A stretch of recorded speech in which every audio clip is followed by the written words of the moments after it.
have a question for you. Are you in the space of self-trust, trusting in yourself, in your ability, in the belief that you get to have whatever it is that you want?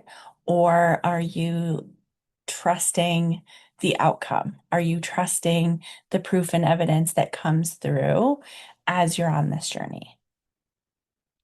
It can feel like self-trust when actually what you're doing is trusting in something outside of yourself, like, oh, I just got the text, or oh, money just came in, or oh, I just signed a new client. It's working.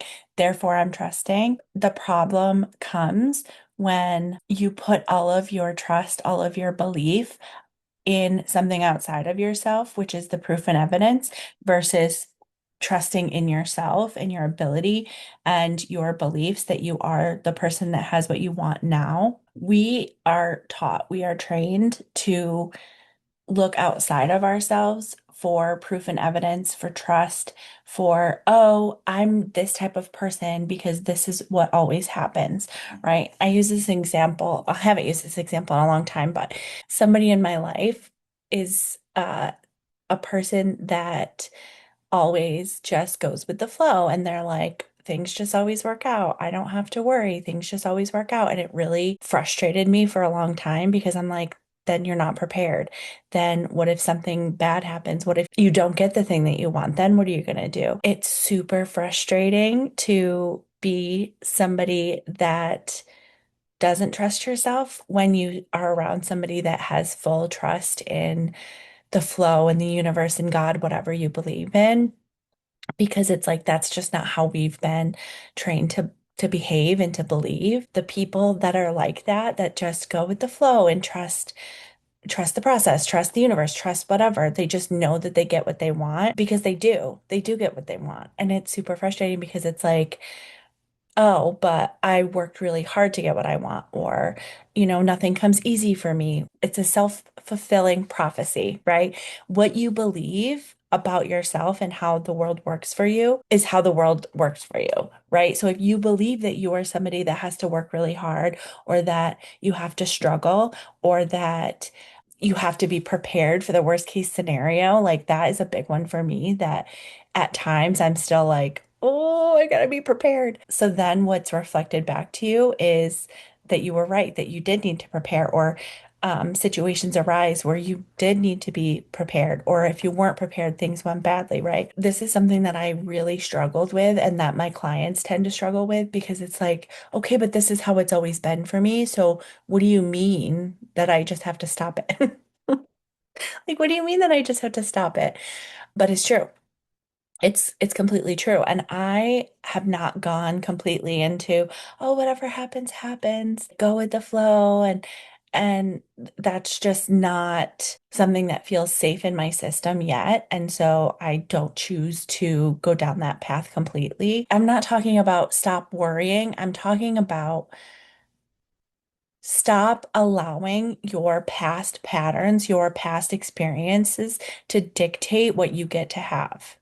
Stop. And in the past is not just, oh, when I was a kid, or oh, when I was a teenager, or oh, 5 years ago. I'm talking about what is showing up in your reality right now. So it's like, Ashley, this person isn't texting me. Like the person that I want to date isn't texting me. So must be they're not interested. And it's like, okay, but you're deciding that that's what's happening, right? You're deciding that you're the person that gets ignored. You're deciding that you're the person that isn't chosen. You're deciding that your experience is this, and your outer reality, your world is reflecting that back to you. It's funny because this word just popped in my head. I don't even want to say it because it's so frustrating. People in my life have called me delusional. Now, I don't love that word because to me, it means you're believing in something that's never going to happen. That's just not the truth. It's less about believing in some fantasy world, which that still feels not great to say. It's less about that, but it's more about seeing yourself as being the person that gets what you want, that you're the person that lives the life that you desire. And this is not, oh, I get to have this person in my life or I get to have this job. It's I'm the person that's chosen. I'm the person that's the priority. I am the person that has the amount of money that I need or want to feel safe. I am the person that always operates from abundance and always operates from overflow, whether that is in relationships or with money or XYZ, right? It's like less the specific. And I mean, it's not that you can't be specific. For me, in my experience, I choose to be more like vague and open-ended. Like it doesn't matter who the person is that I'm in relationship with friendships or in romantic relationships or even with jobs. It's like I am fulfilled. I am somebody that has deep connections. I am somebody that always, I don't want to say always, but always feel safe and secure and taken care of and protected. These are the things that are important to me and that I choose to see within myself. And this is true for my clients too, right? Like these are the core desired feelings that you want to have. Stop seeing the proof and evidence of, oh, I went on a date and it was shitty, so that means that I'm not lovable. And it's like, that's not what that means. That just means that in the past you went on a date and it didn't work out. Seeing your life less as what you've experienced is what you get to have, and more of deciding who you are and trusting in yourself, having conviction in who you believe yourself to be. It's not like you just wake up one day and you're like, I am chosen, I am a priority. Every moment, your world is reflecting back to you what you are believing to be true. And there's a lot more nuance to it than how I'm explaining it because it's different for each person. But it's like overarchingly, your world is reflecting back to you what you're putting out, right? Like what you believe you get to have, what you believe is the truth for you. If you are constantly looking at your outer world as proof of what you get to have, it's like I'm just going to explain to you what I'm seeing because I don't know how else to explain it. So it's like I just see like internally there's this energy of swirling and then outwards it's swirling. And it's so the more that this swirl comes into you, what is happening outside of you, the more you accept it to be true, the more that that's what you get. And then it's like the two, I just see like gears um like coming together, like mechanical gears or like in a clock where they're like this and they like feed into each other, right? And so this is the part that's super uncomfortable is being like, okay, this is happening outside of me, but how do I desire to feel? How, like, who am I in this moment? That doesn't mean anything, right? And so self-trust is I can hold myself. I'm not going to abandon myself when my outer world is not reflecting who I believe myself to be. When your outer world is not matching, when your experiences, when your circumstances are not matching what it is that you actually want, and you're not trusting yourself when you start to abandon yourself, you're going to ask like, wait, fuck, what did I do? What did I mess this up? Like, am I fucking this up? That's a question that I fall into where it's like, shit, did I fuck up? I fucked this up. And it's like, no, stop it. Or I'm like, this isn't working. I used to say, this isn't working. This isn't working. Stop. Like, fuck that. No. What's actually happening is you're putting your sense of safety outside of yourself.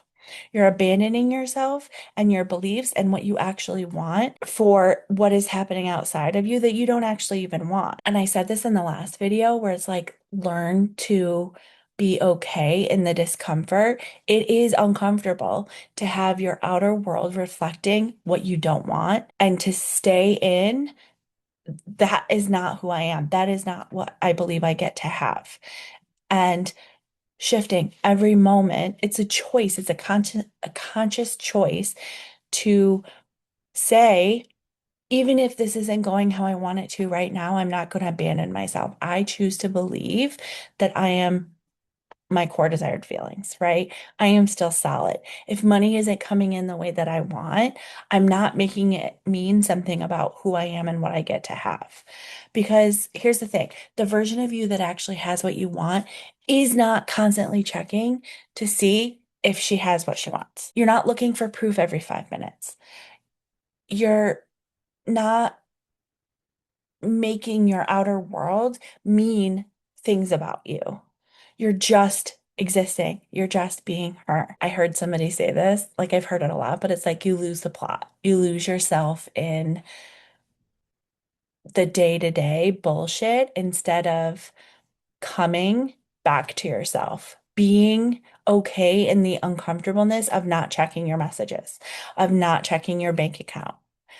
And it's not that you don't do those things, but it's the way in which you do it, right? Not like, oh my God, I gotta check my messages and see if the person messaged me, or oh, I gotta check my bank account and see if the money landed. This is the work, right? It sucks.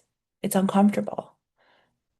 And when you learn to be in this space of not listening to what is happening outside of you, not looking for the proof and evidence constantly, that is the shift. That is how you become the version of you that has what you want.